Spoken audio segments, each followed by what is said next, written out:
Jacqueline, ça fait 3 hivers dans le 18e. Je sais pas, parce que... C'est 3. Je ne savais pas avant de repartir le... Non, non. C'est le 3e qui tente. Nous, ici, nous sommes le plus gros centre. Nous avons 2400 inscrits et on sert 2200.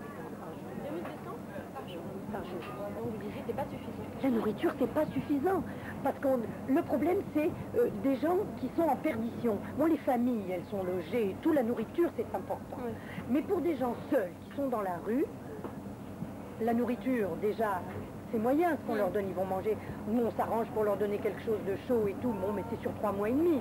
Mais ce qu'il faut, c'est qu'ils aient un endroit où se laver, où trouver une machine à laver, parce que ils vont aux douches, il faut qu'ils changent de vêtements, il faut qu'ils aient un vestiaire, il faut qu'ils aient un endroit pour pouvoir dormir, parce que vous savez, quand on vit dans la rue, on perd la notion du temps. Les gens arrivent à midi en nous disant quelle heure est-il.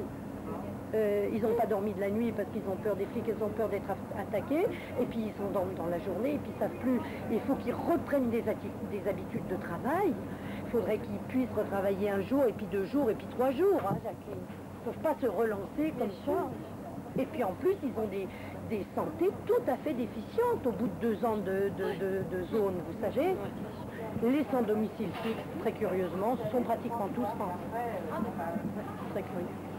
Et alors, la nouveauté, malheureusement, c'est que, bon, les sans domicile fixe, c'était ce qu'on appelait les clochards avant. Hein. Bon, maintenant, c'est plus du tout ça, c'est une population extrêmement jeune, de 20 et 25 ans. Hein. Qui sont dehors, qui n'ont pas de travail, qui ont quitté leur famille, qui n'ont aucune attache, qui viennent de province, qui couchent dehors, mais d'une galère extraordinaire.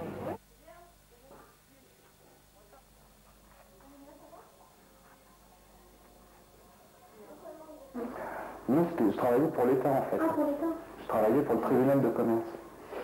Par le biais, si tu veux, de la personne pour qui je travaillais. C'est le tribunal de commerce qui avait ça en liquidation. C'était il y a longtemps, hein, ça fait 10 ans à peu près. J'avais repris une société qui était tombée en faillite et je m'occupais de tous les locataires qui étaient de cette société immobilière. Et il s'avérait que c'était souvent dans le 18e, du côté de la Goutte d'Or, Polonceau, et il s'avérait que c'était souvent des Africains, des Maghrébins, et puis quelques Français, mais ils étaient rares. Alors j'ai dû récupérer l'argent, les loyers de ces gens-là, parce qu'ils devaient toujours payer, même si la société est en faillite. Et le problème, c'est qu'ils vivaient dans des endroits qui étaient, dirons-nous, insalubres, complètement, c'était des immondices, quoi. Donc ils ne voulaient pas payer, et puis c'est tourné en rond, donc ils ne payaient pas, et puis voilà. Quand ils ne payaient pas, ben, c'était pas... On ne pouvait rien faire, si tu veux. Légalement parlant, tu peux rien faire. Une personne qui arrive dans un endroit et qui commence à rester plus de 24 heures dans un studio, mettons, inhabité, elle squatte, elle se met le l'EDF à son nom et tu ne peux plus la virer, cette personne-là. Donc, c'était les appartements desquels je m'occupais et que je gérais, à force, devaient être vendus pour que l'État puisse récupérer son argent. Parce que si tu veux, le type avait arnaqué l'office, il avait arnaqué l'URSSAF, il avait arnaqué ceci, il avait arnaqué cela. Donc l'État essayait de récupérer ses billes de cette façon-là. Et le mieux était d'avoir des appartements vides. Donc quand il était possible que, par exemple, on avait un appartement qui était vide, on le fermait, on mettait des scellés, on le fermait hermétiquement, les gens rentraient dedans, dans ce cas-là on prenait leurs affaires et puis on les retirait, mais les gens ne payaient pas, c'était normal. Ces gens-là, vous ne payez pas? Ouais, je pense, suivant le cadre de vie. À la rigueur, ils pouvaient payer quelque chose dans le sens où ils avaient la possibilité d'héberger quelque part, alors qu'ils n'auraient pas eu la possibilité si ils n'étaient pas passés par cette agence. Hein. Mais le type de l'agence les a arnaqués, eux, ils avaient payé, on leur réclamait de l'argent, c'était c'était pas clair tout ça, si tu veux. Puis maintenant ça a été revendu, puis maintenant c'est reconstruit à la place, et puis maintenant ça va être des beaux quartiers. Et puis les gens qui étaient à cet endroit-là, qui dealaient, qui faisaient plein de trucs, après ils se sont retrouvés en banlieue, quoi. Et puis voilà. Puis les problèmes de banlieue, ça vient un petit peu des gens qui sont expulsés de Paris petit à petit parce qu'ils ne peuvent plus y vivre, quoi. Non, on la prenait. C'est pas les bons, c'est pas les... Étant donné que j'ai rien, je rapporte rien dans la vie. Ben non, bah c'est pas pour rapporter, hein, c'est comme ça, c'est pas un plaisir. Ouais, je sais, c'est gentil, ça fait plaisir. Bah ouais, ça sert à rien. Vous habitez dans le quartier? Non. Ça y est, il va être démoli bientôt. Ouais, il va plus rien avoir là, ils sont... Je me filmer un Les peu. loyers vont être chers. Avant? Alors ici, là, c'était un terrain vague. C'était un terrain vague ici. On appelait ici le démol. Ouais, enfin bon, disons que le quartier change. Le quartier change, c'est bien. C'est bien qu'il change. Bon, c'est bien qu'ils construisent, mais les gens qui ont toujours vécu ici, ils se retrouvent expulsés, quoi, en quelque sorte. Ils se retrouvent expulsés, quoi, de leur quartier. Parce que bon, ce qu'on leur propose, c'est de les loger, en dehors de Paris, bon, dans des ghettos. Bon, alors, rien à parler des ghettos. Et alors, bon, on leur dit comme ça, bon, vous partez quelque temps, et puis bon, il n'y a pas de problème, on va vous reloger. Mais bon, à des prix, reloger à 4 000, 5 000 balles, 5 000 balles des gens qui n'ont pratiquement, enfin, je dirais pas aucune ressource, parce qu'il y a quand même, des gens qui bossent, quoi, quand même, sur le 18e. Et je pense que ces gens-là, quoi, ils méritent quand même une place, s'ils veulent y rester, je pense. Et ça c'est bien dommage parce que bon, j'ai eu l'occasion de discuter, quoi. Bon, je discute assez souvent autant avec les jeunes que les vieux du quartier.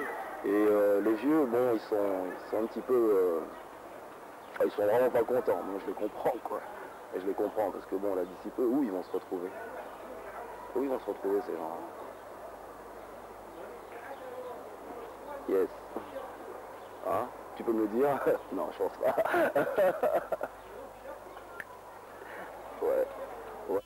Tracé de rouge sur le cadastre parisien, une cour des miracles, des voleurs, des magiciens, des gens sont étouffés, il y a des choses que tu veux oublier. Dans le 18e secteur Barbès, quartier vivant, dans l'ailleurs les gens sont méfiants. À Cannes sur macadam, démolition, béton, par un simple malentendu, ils ont tué la rue.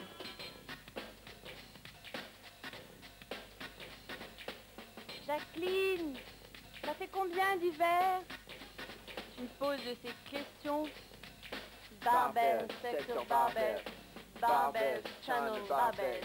Exclusion, solution, laisse béton, solitude, mixitude, les Bermudes, garde-à-fou, guet-apens, guédifiant, l'erga sur bitume, c'est le squelette du béton. N'aurez-vous de ne pas grandir, pour cela beaucoup d'eux nous sont tombés de haut. Premièrement, il y a tous mes copains, et puis j'aime le mouvement, et de vous à jamais, je rêve.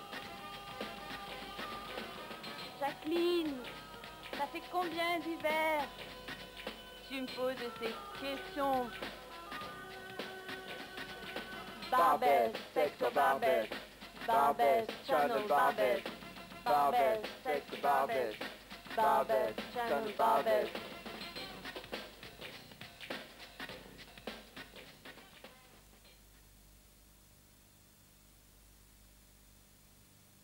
Bah, la Goutte d'Or, c'était, bon, il faut le dire au départ, c'était un quartier d'immigrés, c'est-à-dire des gens qui n'étaient pas de ce pays et qui arrivaient en premier et ne connaissaient que ce quartier et n'en sortaient presque pas à une certaine époque.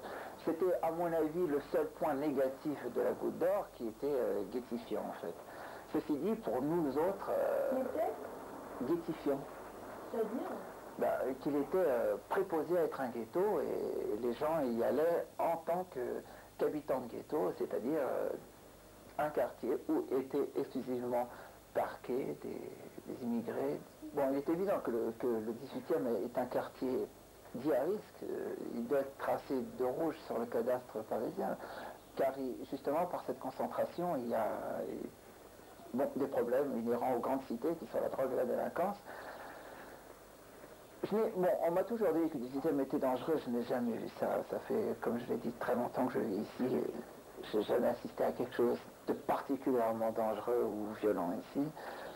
Et à l'époque, c'est-à-dire il y a 10-15 ans, on vivait ici entouré de petits voleurs et de jeunes délinquants. Et je peux